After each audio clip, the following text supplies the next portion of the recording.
ዜጎች ኑሯቸውን ለመቀየር የሚሰማሩባቸው በርካታ የስራ ዘርፎች መኖራቸው የሚታወቅ ነው። ከአነስተኛ የንግድ ስራዎች ጀምሮ እስከ ከፍተኛ የንግድ እንቅስቃሴዎች ድረስ የተለያዩ ሰዎች በየጊዜው ወደ ዘርፉ እንደሚቀላቀሉና የንግድ ዘርፉም የተለያዩ ችግሮች፣ ውጤቶችና ስጋቶች ቢኖሩትም ውጤታማነቱ ግን የማያጠራጥር እንደሆነ ነው መረጃዎች የሚያመላክቱት።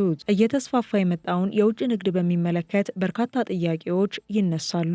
በተለይም በምግብና ከዚህ ጋር ተያያዥ የሆኑ ምርቶች ወደ ውጭ በመላክ በንግድ እንቅስቃሴው ተሳትፎ ለማድረግ እንዲሁም በዘርፉ ለመሰማራት አንድ ግለሰብ ወይም ተቋም ምን ማድረግ ይኖርበታል፣ ምን አይነት መስፈርቶችን ማሟላት ይገባል ስንል እነዚህን መረጃዎች የሚመለከተውን አካል በመጠየቅ ወደ እናንተ ልናቀርብ ወደናል። ሰላም የተወደዳችሁ የገበያ ሚዲያ ተከታታዮቻችን እንደምን አላችሁ? በዛሬው የልዩ ጥንቅር ፕሮግራማችን ቀደም ሲል በመግቢያችን ላይ ያነሳነውን ጉዳይ አስመልክቶ ከኢትዮጵያ ምግብና መድኃኒት ባለስልጣን ጋር ያደረግነው ቆይታ አለ። እንድትከታተሉን እንጋብዛችኋለን። ያላችሁን ሀሳብና አስተያየት በኮሜንት ሴክሽን እያሳወቃችሁን አብራችሁን እንድትቆዩ እንጠይቃችኋለን። መልካም ጊዜ።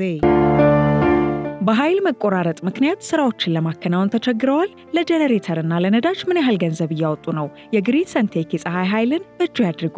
ከግሪን ሰንቴክ ጋር የኃይል መቆራረጥ ፈጽሞ አይታሰብም። የኃይል አቅርቦቱ ሰፊ በመሆኑ በመብራት መቆራረጥ ምክንያት አንዳች ስራው አይስተጓጎልም። የፀሐይ መፍትሄዎች እኛ ጋር ናቸው። በከፍተኛ ጥራት የተሰሩ የሊቲየም ባትሪዎች ከኢንቨርተር ጋር እንዲሁም በብዙ የፓኔል አቅም አማራጮች ለሆቴል፣ ለባንክ፣ ለጤና ተቋም፣ ለቢሮ ወይም ለቤት ምን ያህል ኃይል እንደሚያስፈልጎ እኛ እንነግሮታለን። ዋጋው ተመጣጣኝ ከመሆኑ በተጨማሪ ከዳሽን ባንክ ጋር የዱቤ ያለ አገልግሎት በአነስተኛ ወለድ አማራጭና በሸሪያው ሕግ መሰረት ያለ ወለድ መጀመራችንን ስንገልጽ በታላቅ ደስታ ነው። አንድ ጊዜ ተግብሩ፣ ዓመታትን ቆጥቡ። ይህ ፀሐይ ብቻ አይደለም፣ የሚቀጥል ኃይል ጭምር እንጂ። የግሪን ሰንቴክ ኃይልን በእጁ ያስገቡ። አድራሻችን 22 ማዞሪያ ኳሊቲ ህንፃ አንደኛ ፎቅ ቢሮ ቁጥር 103። ለበለጠ መረጃ በ0989 41 42 19 አሊያም በ0989 41 42 09 ላይ ይደውሉ። ግሪን ሰንቴክ ኃይል በእርሶ እጅ ውስጥ ነው። በሀገራችን ኢትዮጵያ ያለው የንግድ እንቅስቃሴ ከጊዜ ወደ ጊዜ እየተስፋፋና እያደገ የመጣ ሲሆን በዘርፉ የሚሰማሩ ሰዎች ቁጥርም በዚያው ልክ እየጨመረ እንደሚገኝ ይነገራል። የንግዱ ዘርፍ ሰፊና የተለያዩ እንቅስቃሴዎችን የሚያካትት ሲሆን በሀገር ውስጥ የሚከናወኑ የንግድ እንቅስቃሴዎችና የውጭ ንግድ ተጠቃሽ ናቸው። ኢትዮጵያ ከማምረት የሚነሳ የንግድ ስትራቴጂን በመከተል የውጭ ንግድ መዳረሻዋንና ተወዳዳሪነቷን በማሳደግ ተጨባጭ ውጤት እያስመዘገበች እንደምትገኝ በተለያየ ጊዜ ይገለጻል። ኢትዮጵያ በውጭ ንግድ በዓለም ሀገራት ከምትታወቅባቸው ምርቶች መካከል ቡና፣ የቅባት እህሎች፣ የአበባ ምርት ግንባር ቀደም ሲሆኑ ከቅርብ ጊዜ ወዲህ ደግሞ የውጭ ንግድ ምርቶችን በማስፋትና የተለያዩ ምርቶችን በማካተት ዘርፉን እንዲሁም ከውጭ ንግድ ዘርፍ የሚገኘውን ገቢ ለማሳደግ እየሰራች እንደምትገኝ ይገለጻል። የንግድ እንቅስቃሴውን ከሀገር ውስጥ አልፎ በዓለም አቀፍ ደረጃ ማሳደግ ያለው ፋይዳና የሚያስገኘው ገቢ ከፍተኛ እንደሆነ በዘርፉ ያሉ ባለሙያዎች የሚያነሱ ሲሆን ከዚህ ጋር ተያይዞ በዘርፉ የሚስተዋሉ ችግሮችን መቅረፍ እንደሚገባና የዘርፉን አዋጭነት የሚደግፉ ሕግና መመሪያዎችን በማውጣት በዘርፉ የሚሳተፉ ዜጎችን ቁጥር ከፍ ማድረግ እንደሚያስፈልግም ያነሳሉ። ነገር ግን ከዚህ ጋር ተያይዞ ከሚነሱ ጉዳዮች መካከል አንዱ በውጭ ንግድ ዘርፍ ለመሰማራት ከፍቃድ አወጣጥ ጀምሮ ለዘርፉ የሚያስፈልገው ቅድመ ሁኔታ በግልጽ በስፋት አለመታወቅ እንዲሁም ያለው አሰራር የሚጠቀስ ነው። ከሀገራችን ኢትዮጵያ ወደ ሌሎች የአፍሪካም ሆነ የዓለም ሀገራት የሚላኩ ምርቶች ተደራሽነትና ስፋት እየጨመረ እንዳለ የሚገለጽ ቢሆንም በዘርፉ የሚሳተፉ ሰዎች ቁጥር ምን ያህል እየጨመረ ነው የሚለው በሌላ በኩል የሚነሳ ጉዳይ ነው። ከቅርብ ጊዜ ወዲህ በውጭ ንግድ መሰማራት የሚፈልጉ ዜጎች እየተበራከቱ መምጣታቸውን ተከትሎ እኛም በተለይም ምግብና ምግብ ነክ ምርቶችን ወደ ውጭ በመላክ መስራት የሚፈልጉ ሰዎች ከምን መጀመር አለባቸው፣ ምን አይነት መስፈርቶች አሉ የሚለውን ጥያቄ ለኢትዮጵያ ምግብና መድኃኒት ባለስልጣን አንስተናል።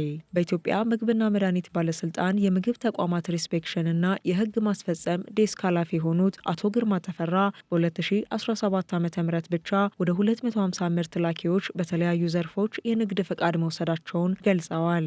በዚህም በዘርፉ የሚሰማራው ግለሰብ ከተቀባዩ ሀገር ጋር ተስማምቶ ምርቶችን እንደሚልክ የተናገሩ ሲሆን በብዛት የሚላኩትም እንጀራና የባልትና ምርቶች መሆናቸውን ተናግረዋል። ኃላፊው አያይዘውም መሟላት ያለባቸውን መስፈርቶችም አብራርተዋል። የትምህርት ማስረጃ ወይም 12ኛ በድሮ ካለው ይቻላል ማለት ነው። አንደኛው መስፈርት። ሁለተኛው የባለሙያው ቅጥር ውል ስምምነት ያው ዶክመንት አታች ያደርጋሉ። ሌላው የጤና ምርመራ ያደርጋሉ። ማለት ይሄ ከስፖርት ሜዲን ጋር ተያይዞ ያው ፉትቦል ዲዚዞች እንዳይመጡ እሱን እንትን ይላሉ። ለምሳሌ ከመንግስታዊ ተቋም ከጤና ጣቢያ ወይ ከሆስፒታል። ሌላው የቤት ኪራይ ውል ማስረጃ መጋዘኑን ያያይዛሉ ወይም ካርታ። ሌላው ክፍያም እዚህ ጋር ይከፍላሉ። የአገልግሎት መስጫ ክፍያ። ፒኤልሲ ከሆነ መመስረቻ ደንብ መመሪያውን ያያይዛሉ። ቲን ነምበር ያያይዛሉ። የቴክኒካል ኃላፊ ፎቶ ያያይዛሉ። ለምሳሌ ቤቱ መጋዘኑ 40 ካሬ እና ከዛ በላይ መሆን ያለበት፣ መጋዘኑ በቂ አየር ዝውውር ቢኖረው፣ እሱም ሌላ ምርቱ ምናልባት ኤክስፖርት ሲያደርጉ የተበላ እንትኑ ካለም ኳራንቲን ሩም ቢኖረው፣ የመጀመሪያ እርዳታ መስጫ ክፍል ቢኖረው። ድርጅቱ ይሄንን ነው እንግዲህ ቢያሟሉ ብለን ያዝናቸው ሪኳርመንት የሚባሉት።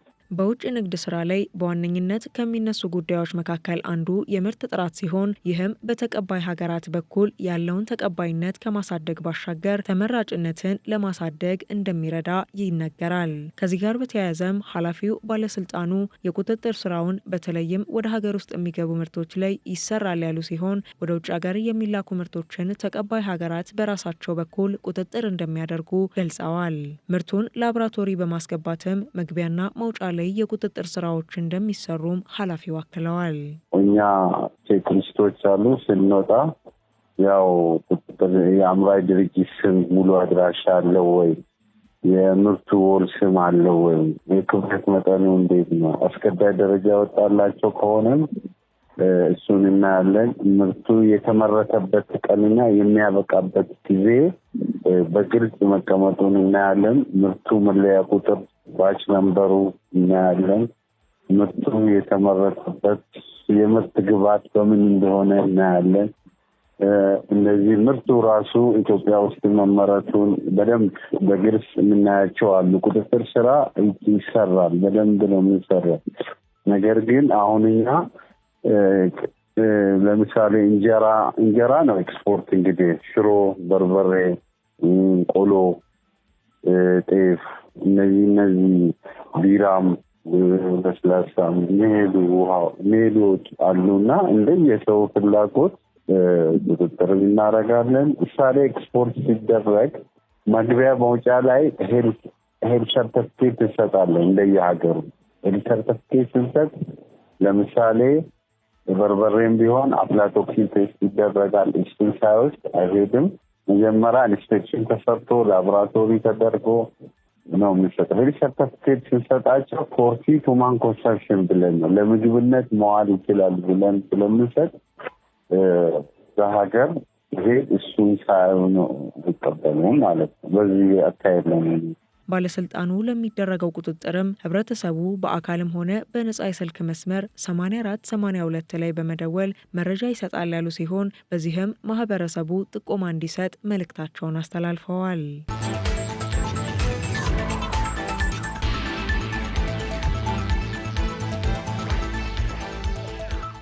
የተወደዳችሁ የገበያ ሚዲያ ተከታታዮቻችን በዛሬው የልዩ ጥንቅር ፕሮግራማችን በምግብና ምግብ ነክ ዘርፎች በውጭ ንግድ ተሰማርቶ ለመስራት የሚያስፈልጉ ጉዳዮችን በተመለከተ ያቀረብንላችሁ መረጃ የተከታተላችሁትን ይመስላል። በቀጣይ በሌሎች ምርቶች የውጭ ንግድ ለመጀመር ምን ያስፈልጋል የሚለውን በተመለከተ የሚመለከተውን አካል አነጋግረን መረጃዎችን የምናቀርብላችሁ ይሆናል። አብራችሁን ስለቆያችሁ እናመሰግናለን። ገበያ ሚዲያን በመወዳጀት ቀሪ መረጃዎቻችንንም እንድትከታተሉ ጋበዝን። መልካም ጊዜ። በኃይል መቆራረጥ ምክንያት ስራዎችን ለማከናወን ተቸግረዋል? ለጄኔሬተርና ለነዳጅ ምን ያህል ገንዘብ እያወጡ ነው? የግሪን ሰንቴክ የፀሐይ ኃይልን በእጁ ያድርጉ። ከግሪን ሰንቴክ ጋር የኃይል መቆራረጥ ፈጽሞ አይታሰብም። የኃይል አቅርቦቱ ሰፊ በመሆኑ በመብራት መቆራረጥ ምክንያት አንዳች ስራው አይስተጓጎልም። የፀሐይ መፍትሄዎች እኛ ጋር ናቸው። በከፍተኛ ጥራት የተሰሩ የሊቲየም ባትሪዎች ከኢንቨርተር ጋር እንዲሁም በብዙ የፓኔል አቅም አማራጮች ለሆቴል፣ ለባንክ፣ ለጤና ተቋም፣ ለቢሮ ወይም ለቤት ምን ያህል ኃይል እንደሚያስፈልጎ እኛ እንነግሮታለን። ዋጋው ተመጣጣኝ ከመሆኑ በተጨማሪ ከዳሽን ባንክ ጋር የዱቤ ያለ አገልግሎት በአነስተኛ ወለድ አማራጭና በሸሪያው ሕግ መሰረት ያለ ወለድ መጀመራችንን ስንገልጽ በታላቅ ደስታ ነው። አንድ ጊዜ ተግብሩ፣ ዓመታትን ቆጥቡ። ይህ ፀሐይ ብቻ አይደለም የሚቀጥል ኃይል ጭምር እንጂ። የግሪን ሰንቴክ ኃይልን በእጁ ያስገቡ።